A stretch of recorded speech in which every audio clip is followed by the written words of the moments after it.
I know you don't do a lot of interviews. Mm-hmm. And I'm thrilled because selfishly, you are somebody who I really admire. And if there's a pace car in personal development, you're it. Oh, wow. And so this interview is a huge gift for everybody listening, because I am just curious about how you think and how you make decisions and what, to use your word, drives or drags you. I personally think anybody listening at any age could take what you're about to teach us from your own experience and apply it to the beliefs that are holding them back. And so I want to show you. This is a photo of me in preschool when I was, it must have been 3 years old. Yeah, 3 years old.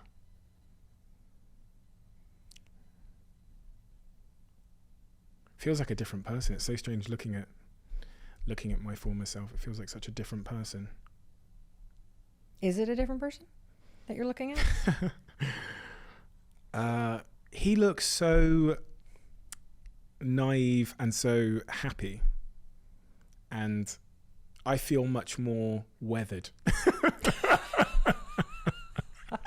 Well, you are. like I've walked the length of the earth, whereas he just seems like he doesn't care about anything, and I'm jealous of that. Well, he did care.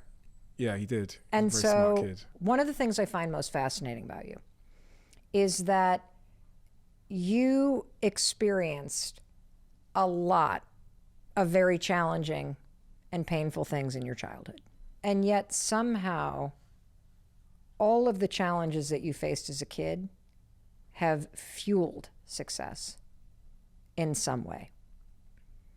And I'm so curious to understand how that happened. Someone once said to me, there's two things no one wants to be in life. Not enough and different. And I think at some level I felt both of those things. So that was certainly a belief that I had. I also was firmly believing in the social narrative that, we're not moldable. Our destiny is kind of prescribed for us. And that started to pull apart all of that BS that most of us are conditioned with. I mean, we all grew up in the same, relatively the same system of education and the same society. And it programs us, I think, to limit us. And one of my great passions in life now is I firmly, deeply believe that people are operating at 1% of their potential in all facets of their life. And I'm desperate to tell them that. I'm desperate to show them that. I can't tell them, but I can encourage them to take that first step into a situation where they'll be exposed to counteracting evidence. That is my mission, is to push people off the cliff so that they can figure out that they can actually fly, in a world where society has made them disbelieve in their own wings, per se. Since so many of the folks listening are not going to know your story, they know the accolades, but they don't know your story. I would love for you to just talk a little bit about how this all started. I moved to the UK from Botswana when I was a baby. And we moved to an area called Plymouth in the southwest of England, which is an all-white area. It's a relatively middle-class to lower middle-class area with some areas of poverty. You understand the value of everything in life by the context in which you see it. And the context in which I saw myself was we were the poor black family in an all-white area. There must have been 1,500 kids in my school, and we were pretty much, from what I recall, the only black kids in the school. So sort of confounding that was my mother is Nigerian, and she came to the UK, can't read, can't write. I think she left school when she was 5 years old or 6 years old in Africa, starts working on a stall, moves to the UK because she meets this, this white man in Nigeria. And she undergoes a ton of racial abuse in the area. And by the age of about 10, our life completely flipped because my mother had what I can only describe as an addiction to gambling, the lottery, whatever. If I opened any drawer in our house when I was growing up, every single drawer was full of lottery tickets. She would steal my maths book when I walked in the door. And she would stay up till 3 a.m. in the morning, going through it, looking for numbers to then play in the lottery. So I would lose my textbooks to my mother because she was trying to find some secret code within these books. Although my father has a good job and we live in this nice area, all the money goes. So we basically get to the point of bankruptcy. And that's when things, I think, start to change, because she spends all of her time in her corner shop trying to make money, trying to start businesses. People are breaking into the corner shop at night to abuse her and steal her stuff. So she decides just to sleep in there on this bag of rice in the back room. And at 10 years old, being the youngest of 4 kids, I think my parents just assume that they've parented all the kids, as parents sometimes do. Yeah. The youngest is kind of like, he's 25, 24, 23, 10, like they're done. And by the age of 10, if I woke up, there was no one there. And when I went to bed, there was no one there. And so you have these two forces in my life. You have a huge amount of independence, which comes from my parents' absence. And then you have this huge amount of shame and insecurity because I'm the only black poor kid that I know. I'm chemically relaxing my hair to try and be a white person. I'm stealing stuff to try and buy the shoes that my friends have. I'm going to great lengths to try and fit in, to the detriment of a lot of things in my life. None of my friends know where I live because I lie about where I live. None of my friends know I don't have birthday presents or Christmases because we just lie about that. And there's this subtle sense of shame in me. And that shame drives me. So I so desperately needed to find ways I could fit in that I can control. And one of them was trying to find ways to have nice things or money. And I remember very early on, like at 6, 7 years old, going around my school looking for money, which meant waiting for my teachers to leave the classroom at 3 o'clock, hanging around, and then going through every single drawer in the classroom. And I was desperate. And then I'd take that money, and if it meant going down to the sweet shop so I could pretend I had the same sweets as the other kids, I would do that. And it was a desperation. One of my friends said to me back then, they said, you're either going to be a millionaire or in jail. And that, for me, I remember where I stood when he said that to me at 7 years old, because I was that desperate, which means if I need money, and if I think money equals fitting in and belonging, then I'm going to sell everything in the house. I'm going to start businesses at 12. I'm going to sell the cigarettes my mum brought back from Nigeria in those black bags in the spare room. I'm going to do whatever I can. And from those experiments, you end up building a ton of evidence about yourself. I just had a different perspective on the world. And by 16, I realized that grades weren't going to get me where I needed desperately to go.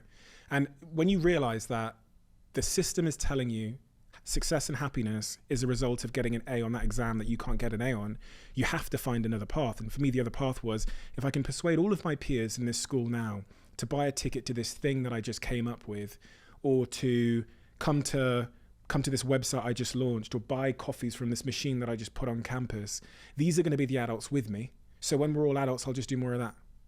That was my reasoning. And then with that, I felt safe not to come to this school anymore. So I stopped coming. My attendance hit 30%. They expel me. I take the expulsion form to my head teacher. He says, quote, and I've been back to the school multiple times. He's been on national TV to confirm this in the UK.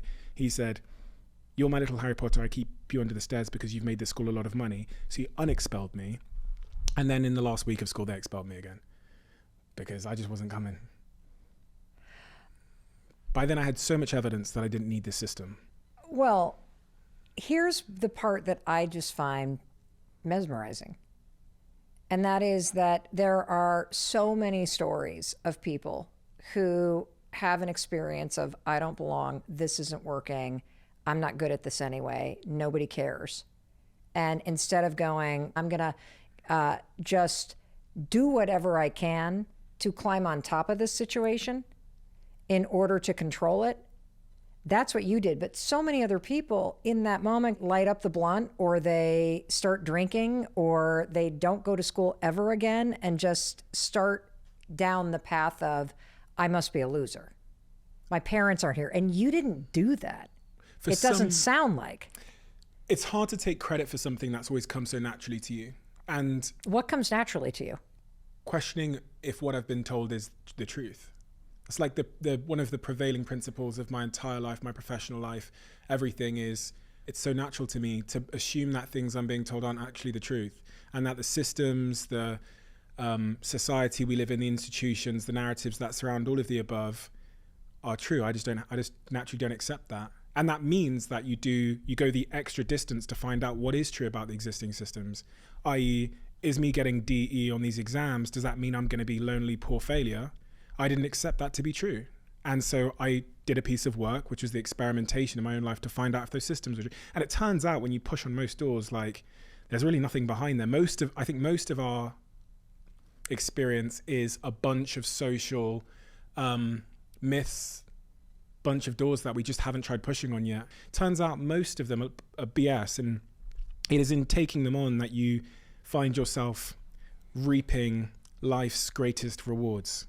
And this has just developed in me over the years, where now I believe that the answers I'm looking for in my life probably won't come from books, systems, teachers, and schools, because the world is changing at such a terrifying rate. They will come from tuning in to how I feel in certain situations after trying some stuff.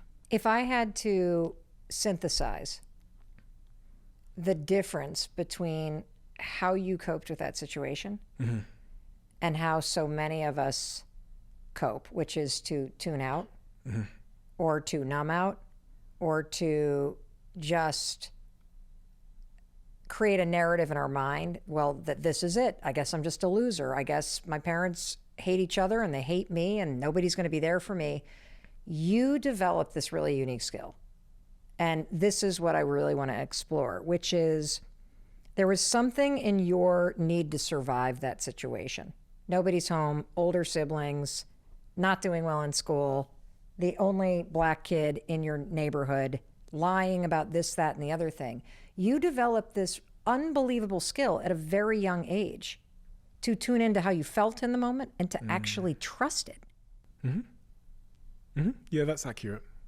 Yeah. I always thought I was, and I don't know how to say this because people think it's a bit, I don't know, arrogant or whatever. I always thought I wasn't the things that the system said I was. I thought I had loads of talent and potential. I thought I was different in a good way. And the system told me I wasn't. When you put a kid in an exclusion unit and you make him copy from a piece of paper and over again for hours, and you make him look at a wall, and you give him this report card where you grade him every day because you think he's naughty, I just thought I thought the system was wrong and I thought I was right. And I became very good at tuning into that voice. It's one of the things that I think is the most liberating thing for anyone who's looking for answers to do is, instead of searching for answers in books and on podcasts and all of these things, take a second and just ask yourself, how do I feel? This is a lot of what you talk about as well, is your body will tell you long before your brain will. And I heard you say this on my podcast, which is exactly the way I always view it, is we are all born with this internal signal called, call it intuition. I just call it how you feel. And as we grow up, we're almost brainwashed by society to tune out of that voice, which is there, and to tune into this external voice, which is how you should feel. And this how you should feel voice is, you make £1 million, you have a nice car, you should feel like this. So we tune into that and we let that voice guide us. But it just guides us to nowhere good. It guides us to midlife crises. It guides us to health breakdowns when our body starts to rebel against the decisions we've made. I've developed through trial and error the belief that how I feel should also correlate to how I act.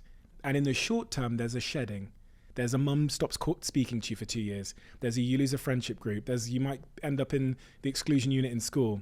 But if you can persist, if you have the belief that that internal voice is actually guiding you to somewhere you should be, where your health and happiness is, then you will create a life in a very short amount of time that's very closely resembles the one you've always dreamed of. If you're very bad at tuning into that voice, you'll live with this sense of hopelessness and stuckness. If you spend too long tuning into the external voice, which comes from your parents, from school, from Instagram, from university. Can I point something out about you that's really interesting? You have known this since you were little.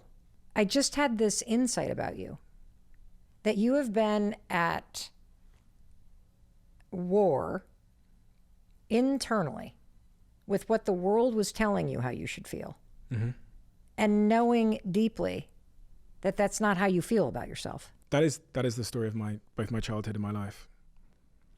Which is just that belief that most of the obstacles that we stand in front of us are self-imposed. There's this incredible video I love watching whenever I need to watch it as a reminder of these self-imposed limitations. I don't know if you've seen it. They take an ant and they put it on a piece of paper and they draw the circle around it. Have you seen that video? Oh, and they draw a circle and it just literally walks in circles. It stays inside the circle, right? So they draw the circle around it and it stays inside the circle. And they've drawn it with a pen. And objectively, you look at it and go, that ant isn't trapped. It just believes it is because they've drawn this sort of limitation, this figment of its imagination, this circle around it. They do the same thing with a spider in this other video. And as they're making the circle smaller and smaller and smaller, the spider accidentally steps over the pen line. And then they try and trap it again with the pen. And for the rest of that spider's life, it can never be trapped by the pen again. So they chase it down the table, drawing circles around it, and it is free. And it's the same thing I'm describing. It's once you see behind the curtain and you realize that most of our limitations, yours and mine, are both these figments of our imagination that we've accepted to be real and true and to stand in our way, and that they're false. There's very little that can take you back to that place. But how does it happen? Well, you have to step over the line. When I hear you talk, I'm like, push my ass off that cliff. Let's go. Tell me where the circle is, Stephen, because I want the light bulb moment that you have that is part of the belief system that you have cultivated and that you over and over and over and over and over again demonstrate with how you show up in life. And so let's take a couple scenarios. Let's take an example in real life. Yesterday in the airport, a woman walks up to me and says, Mel, could you do a show on finding purpose in your 20s? And I said, sure. What do you do for a living? She said, I'm a banker. And I said, well, what do you like doing? I love being with kids. I'd love to be a teacher. And obviously, it's very easy to say to somebody that you've just met, well, duh, then stop being a banker and go be a teacher. I do feel that the reason why somebody wouldn't quit banking is they're afraid of what other people would think. And here we go. So what they've done there is Yes. they've put the most important goal that any of us can have in the world below someone else's opinion. And that in there is the problem. It all comes back to what is the most important goal for all of us. And I would argue that the most important goal that we can all aim at is our own happiness. And happiness is such a strange word. So Right. I'm using it intentionally ambiguously. You can define it for yourself. But I think that should be the North Star. And when that is the North Star, anything that stands to compromise your chance of happiness is the greatest risk of all. So you are, by way of that decision, a huge risk taker. You are the biggest risk taker. Because you're staying in banking and it's a huge risk. You go and speak to people that have 0 days left. And you've got it zero standard. exactly wrong, because the biggest risk is staying in banking. Yes. When the greatest... The biggest risk is not what people might say when you leave banking. The biggest risk is doing another decade in banking and looking back with the retrospective clarity that you had your priorities all wrong. You cared about Sally and Jenny's opinion in the WhatsApp group, not your own happiness. And you had one life to live. You know, that breaks my heart. And that's what I observe in the world. I observe people overstaying their welcome for decades in situations and risking the most important thing, which palliative nurses like Bronnie Ware talk about when they interview people on their last day of their life. They just wish, the number one regret of the dying is they wish they'd lived that, they'd gone and been that entrepreneur, they'd taken those ballet classes in Peru. They desperately wish they could have one more day to do it. I'm not going to risk laying there with those regrets. You can, if you want to gamble that much with your life. I'm not going to do it. And I'm so attuned to the fact that I'm going to die someday. And when you really understand that, that's why there's a sand timer on the shelf behind you. There's sand timers all over my house. It's the reminder that, by the way, buddy, your time is ticking away. You can't see how much you have left. And that gives you the required urgency to take on big challenges, to quit quickly, to leave situations that are compromising your health and happiness, and to go and pursue it for yourself. And when people ask me, you're 30 years old, you've started all these businesses, you've done all this stuff, I go, yeah, because I'm not going to risk my happiness. You have this, I'd say more than almost anybody I've ever met. And I don't know you very well, but I just watch what you're doing from this side of the pond. Mm-hmm. And I've listened to enough of your interviews and read your books that it is very clear that your superpower is in making decisions that you know are right for you. And trusting yourself in that, trusting yourself in the decision that you're making, and trusting yourself in your ability to face whatever comes next. There's two things that came to mind when you said that. I was reading about Jeff Bezos, who built Amazon, second most highly valued company in the world. I think it's worth $2 trillion or something. And in one of his shareholder letters, he says that there's two types of decisions in life. You have type 1 decisions and type 2 decisions. Type 1 decisions are the doors you can't walk back through. Take your time on those ones, right? Like me, resigning from my company. But most decisions in life are actually type 2 decisions, which are doors you can walk back through if you were wrong. Most of the things that we end up mulling and ruminating over and worrying about are type 2 decisions. He says, make those decisions as fast as you possibly can. That's how you could get to where you want to go faster in life and in business. And I also thought of Barack Obama, who I spoke with on stage many, many years ago at this event in Sao Paulo, Brazil. And he was recounting the time he was faced with the decision to fly to Pakistan with those 2 Apache helicopters with about 50% certainty that Osama bin Laden was waiting in that compound. He was risking 2 Apache helicopters of American lives. And he says, on the big decisions in life, like getting Osama bin Laden, you have to get to 51% certainty, or as close to as you can to 50% certainty, and make the decision with the peace of mind that you made that decision in that moment with all of the available evidence, and you have to let it go. One of my friends said to me back then, they said, you're either going to be a millionaire in jail. I was that desperate to leave a situation that isn't right for you. I think that is the hardest decision on the planet for most people.